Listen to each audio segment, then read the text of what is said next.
Kirlenmiş gömleğin soykana kalsın. Hele bu akşamın sabahı olsun.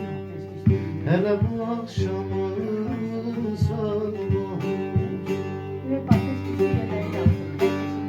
Kirlenmiş gömleğin soykana kalsın. Hele bu akşamın sabahı olsun. Hele bu akşamın sabahı.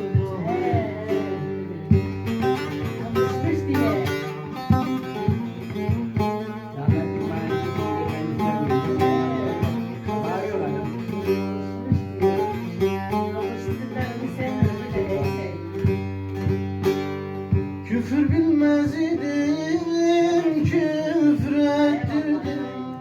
Küfür bilmez idim, küfür ettirdim. Dövüş bilmez idim, ite çattırdım. Bazen saydın, bazen kanlar kusturdun. Hele bu akşamın sabahı olsun. Hele bu akşamın sabahı. Bazen saydın, bazen kanlar kusturdun. Hele bu akşamın sabahı olsun. Hele bu akşamın sabahı olsun.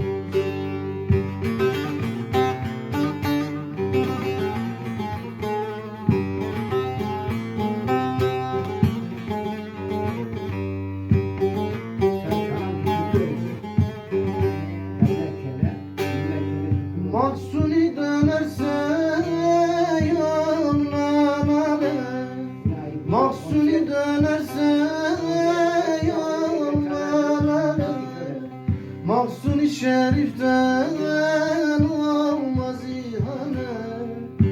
Adam gibi adam bu bizim millet.